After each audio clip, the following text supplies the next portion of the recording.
மயிலாடுதுறை கல்லணை சாலையில் நெடுஞ்சாலைத்துறையால் சாலை விரிவாக்கப்படுவதில் 1000 ஏக்கர் விவசாய நிலங்களுக்கு செல்லக்கூடிய தென்பாதி வாய்க்கால் குறுக்கப்பட்டதால் விவசாயிகள் வேதனையடைந்துள்ளனர்.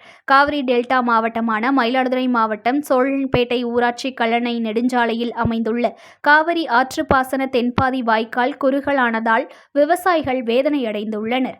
பிரதான டெல்டா காவிரி ஆற்றிலிருந்து பிரியும் தென்பாதி வாய்க்கால் சோழன்பேட்டை, ஆனந்தக்குடி, அருள்மொழி தேவன், மாப்படுகை, நீடூர், கடுவன்குடி, ஆனதாண்டபுரம் உள்ளிட்ட பல்வேறு ஊராட்சிகளுக்கு முக்கிய ஆற்று பாசன வாய்க்காலாக இந்த தென்பாதி வாய்க்கால் திகழ்கிறது. இந்த தென்பாதி வாய்க்கால் மூலம் சுமார் 1000 ஏக்கருக்கும் மேற்பட்ட விளைநிலங்கள் மற்றும் ஏராளமான குளங்கள் பாசன வசதி பெறுகிறது. இந்த வாய்க்கால் மூலம் வரக்கூடிய நீரை ஆங்காங்கே குளங்களில் சேகரித்து வைத்துக் கொண்டு தேவைப்படும் பொழுது விவசாயிகள் தங்களுடைய விவசாய பணிகளுக்கு நீரை பயன்படுத்தி வருவதோடு மீன் வளர்ப்பிலும் ஈடுபட்டு வருகின்றனர். இந்நிலையில் மயிலாடுதுறை கல்லணை நெடுஞ்சாலையை ஒட்டி வரக்கூடிய பல ஆண்டுகள் பழமை வாய்ந்த இந்த வாய்க்காலை நெடுஞ்சாலைத்துறையினர் சாலையை அகலப்படுத்துவதற்காக தென்பாதி வாய்க்காலின் அகலத்தை குறைத்துள்ளனர். வாய்க்கால் சுமார் 8 அடி நீளம், 4 அகலமாக இருந்தது. ஏற்கனவே விவசாய நிலங்களுக்கு செல்லக்கூடிய நீரானது தாமதமாக செல்வதால் துரித நேரத்தில் தண்ணீர் வராததால் விவசாயம் செல்ல இயல முடியவில்லை என விவசாயிகள் வேதனை தெரிவித்துள்ளனர். வாய்க்காலின் அகலம் 4 அகலமாக இருந்த பொழுது மின்சாரத்துறையினர் மின்கம்பங்களை வாய்க்காலின் நடுவே ஊன்றி சுற்றுவட்டார பகுதிகளுக்கு மின் விநியோகம் அளித்தனர்.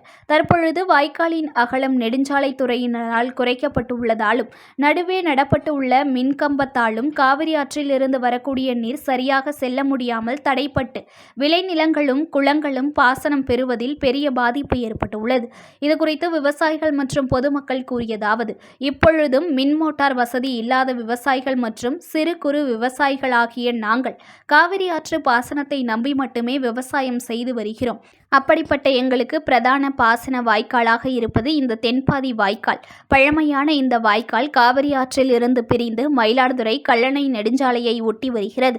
நெடுஞ்சாலைத்துறையினர் சாலையை அகலப்படுத்துவதற்காக வாய்க்காலின் அகலத்தை விவசாயிகளிடம் பொதுமக்களிடம் கருத்துக்களை கேட்காமல் தன்னிச்சையாக சிமெண்ட் ரிவிமெண்ட்டுகள் அமைத்து அகலத்தை குறைத்துள்ளனர். இது மட்டுமில்லாமல் கடந்த 20 ஆண்டுகளுக்கு முன் இந்த வாய்க்கால் அகலமாக இருந்த பொழுது இதன் நடுவே மின்சாரத்துறையினர் தங்களுடைய மின்கம்பங்களை நட்டு சுற்றுவட்டார பகுதிகளில் உள்ள வீடுகள் மற்றும் விவசாய மின் இணைப்புகளுக்கு மின் விநியோகம் செய்து வருகின்றனர். வாய்க்காலின் அகலம் குறைந்தாலும் நடுவே மின்கம்பங்கள் நடப்பட்டு உள்ளதாலும் தென்பாதி வாய்க்காலில் வரக்கூடிய ஆற்று நீரின் அளவு வெகுவாக குறைந்துவிட்டது. இதனால் குளங்களில் நீர் நிரம்புவதிலும் விவசாய பணிகளுக்கு இந்த நீரை பயன்படுத்துவதிலும் சிக்கல் ஏற்பட்டுள்ளது. விவசாயம்தான் நமது நாட்டின் பிரதான தொழில். நாட்டின் பொருளாதார வளர்ச்சிக்கு முதுகெலும்பு என்பதை கருத்தில் கொண்டு வாய்க்காலின் நடுவே ஆற்று நீர் செல்வதற்கு தடையாக நடப்பட்டுள்ள மின்கம்பத்தை மாற்றி அமைப்பதற்கும் வாய்க்காலை அகலப்படுத்துவதற்கும் அதற்கான அதிகாரிகள் போர்க்கால அடிப்படையில் நடவடிக்கை எடுக்க வேண்டும் என கோரிக்கை விடுத்துள்ளனர். நான் மயிலாடுதுறை மாவட்டம் மயிலாடுதுறை ஒன்றியம் சோழம்பேட்டை கிராமத்தில் இப்போ நின்று கொண்டிருக்கிறேன். இங்கு 110 கிலோமீட்டர் தூரம் நெடுஞ்சாலைத்துறை சாலையை அகலப்படுத்த திட்டமிட்டு வேலை முடிக்கப்பட்டிருக்கிறது. ஆனால் இந்த வாய்க்கால் 110 கிலோமீட்டர்கள் வாய்க்கால்களில் அத்தனை வாய்க்கால்களும் ஒட்டுமொத்தமாக சுருக்கப்பட்டிருக்கிறது. 30 அடி வாய்க்கால், 8 அடி வாய்க்கால், இப்பொழுது 3 அடி 3 அடி தான் அந்த வாய்க்கால் இருக்குது. அந்த வாய்க்கால் வரை தான் நான் நின்றுக்கிட்டு இருக்கேன். அதை நீங்கள் அவசியம் பார்க்கலாம். ஆனால் அந்த வாய்க்கால் முடக்கப்பட்டு காங்கிரீட்டு சாலைகளும் கட்டப்பட்டு சாலைகளை அகலப்படுத்துவது என்ற நோக்கத்தில் செய்யப்பட்ட விஷயம் முற்றிலுமாக இன்றைக்கு விவசாய நிலத்திற்கு செல்கின்ற தென்பாதி வாய்க்கால் முற்றிலும் தடை செய்யப்பட்டிருக்கிறது.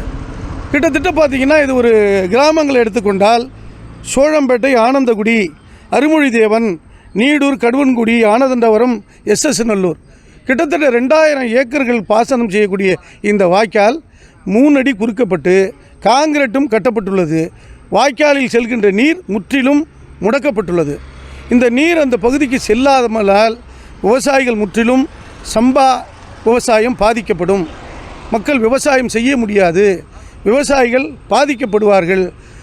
தயவு செய்து தமிழக அரசும் தமிழக முதல்வரும் இதில் உடனடியாக கவனம் செலுத்தி இந்த நெடுஞ்சாலைத்துறை செய்திருக்கின்ற குற்றத்தை, இந்த தப்பான விஷயத்தை, இந்த ஒழுங்காக இந்த வாய்க்கால்களை அகலப்படுத்தி ஆரம்பத்தில் எப்படி 8 அடி இருந்ததோ அதே அளவிற்கு இந்த வாய்க்காலை தூர்வாரி வருகிற சம்பா விவசாயம் நடப்பதற்கு ஏதுவாக இந்த அரசு நீங்கள் செய்ய வேண்டும். இல்லை என்றால் விவசாயிகள் குடும்பங்களும் விவசாயிகளும் முற்றிலும் பாதிக்கப்படுவார்கள் என்பதில் ஐயமில்லை. இது தென்பாதி மயிலாடுதுறை வாய்க்கால் மட்டுமல்ல, கிட்டத்தட்ட 130 கிலோமீட்டர் கல்லணை வரை இந்த சாலைகளை அகலப்படுத்தும் பணியில் முற்றிலுமாக நம்மளுடைய நெடுஞ்சாலைத்துறை இறங்கி களமிறங்கி விவசாயிகளை நாசம் செய்கிறார்கள். விவசாயிகள் பாதிக்கப்பட்டிருக்கிறார்கள்.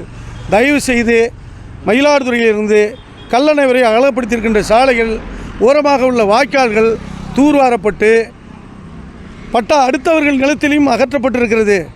ரோட்டு ஓரம் காங்கிரீட்டுகளும் போட்டிருக்கிறார்கள். ஆனால் விவசாயிகள் இதனால் பாதிக்கப்படுவார்கள். வாழ்நாளில் நிம்மதியெல்லாம் விவசாயம் முற்றிலும் அழிக்கப்படும். News1 தமிழை லைக் பண்ணுங்க, கமெண்ட் பண்ணுங்க, ஷேர் பண்ணுங்க, மறக்காம சப்ஸ்கிரைப் பண்ணுங்க.